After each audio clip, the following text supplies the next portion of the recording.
Oil prices continue to fall to new lows. Amrita Sen is Chief Oil Analyst at Energy XXI. She joins me from London. Amrita, we've seen oil prices decline for some time, but why have we seen such a sudden, steep drop here over the last couple of days?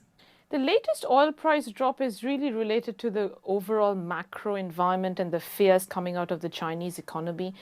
Following the depreciation of the yuan, you've also had a lot of really weak economic data. The government hasn't really intervened as the market was expecting.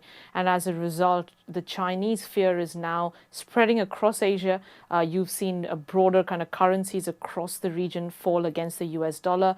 The stock markets across the region are falling very sharply as well. So there is a lot of uncertainty in the system now that not only is oil oversupplied, now there are fears that even demand's going to start weakening, which so far had been holding up at least its end of the bargain.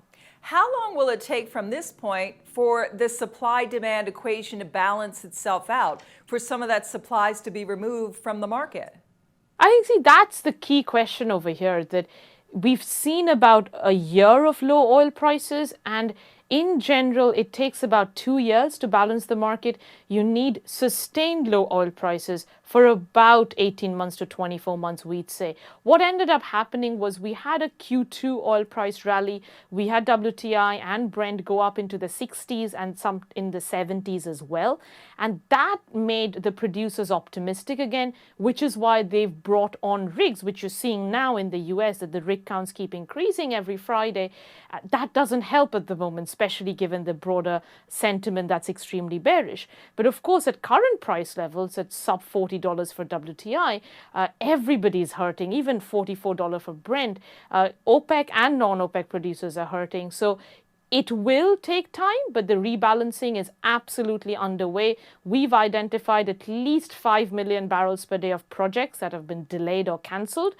So we think by the end of next year, we are going to see quite a significant tightening in the oil market, which means that prices could easily be more than double of what they are today. Amrita, you wrote something fascinating today. I'm going to quote you. You wrote that September could perhaps be the most important month that shapes the oil market's outlook for the next 12 months. What's going to happen in a few weeks? The key reason why we said that today was that October is a very important month. The 1st of October is a very important day, in fact, for US producers. US producers have to go to banks twice a year to make sure that they have enough lending available, enough credit available from the banks, because shale in the US is very, very capital intensive. So you need a lot of money to be able to drill those thousands of rigs.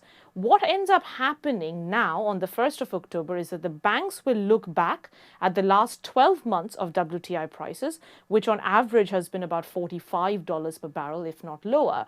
And suddenly the amount of money available to these US producers to borrow is half, less than half in some cases, compared to a year ago. That makes it very, very difficult for them to continue investing, continue drilling.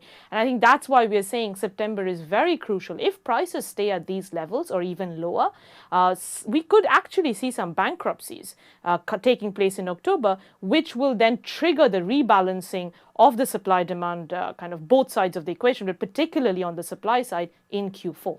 Are there any particular companies you are worried about in terms of bankruptcy? I think there are quite a few. I mean, we put some of them in our note today as well. But I mean, we obviously don't follow the company financials directly, but say companies like Linn Energy and Energy XXI, a lot of these companies have actually exhausted more than 75% of the borrowing base available to them. So obviously, they are in a more tricky position than some of the bigger ones.